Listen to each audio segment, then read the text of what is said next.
Dito po, sir.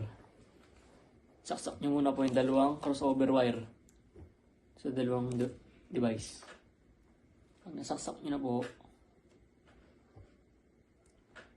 punta kayo sa control panel.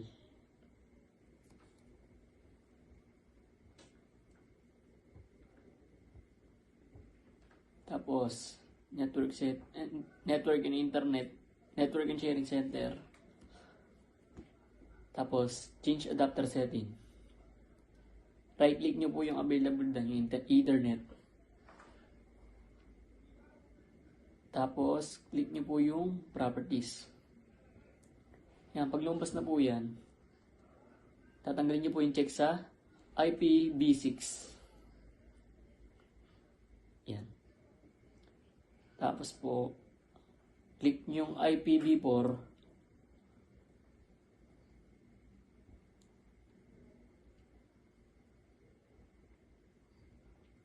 Tapos, properties.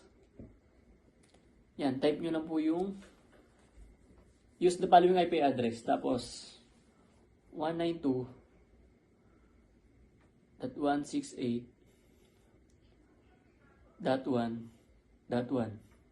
Tapos sa subnet mask, automatic mayroon na po yan eh.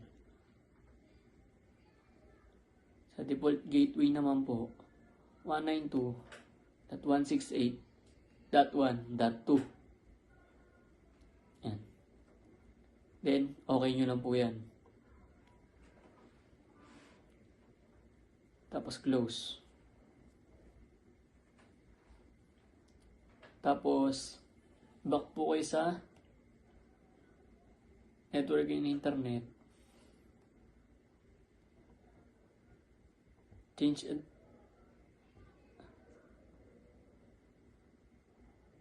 advanced settings, sharing settings. Tapos, on nyo po yung network discovery.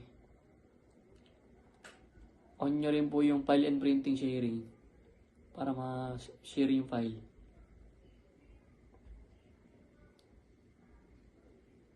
Tapos, dito po sa all networks, on nyo po yung public folder sharing.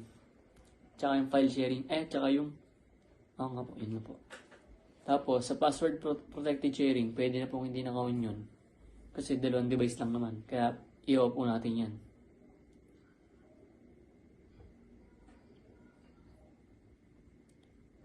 Pag na-off na po yan, close. Tapos close.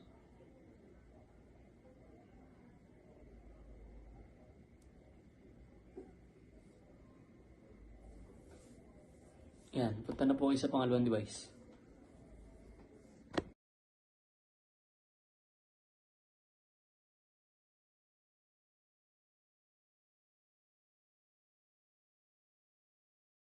Same process lang po ito, sir.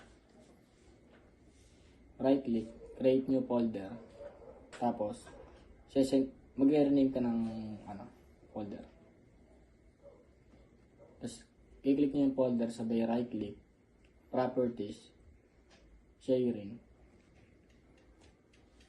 Tapos, add nyo siya sa everyone, share, add, read and write, then share. Tapos done.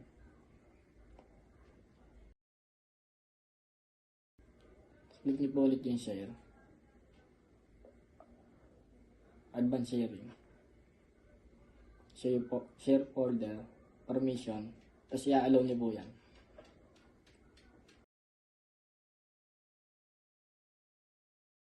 Tapos click apply. Sabi okay. Tapos close.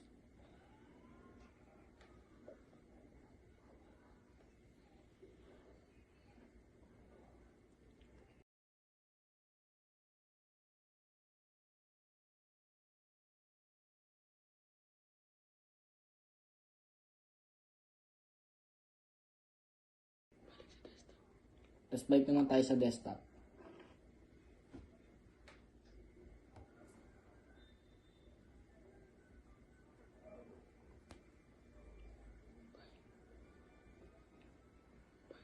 File. network. Click mo lang yan.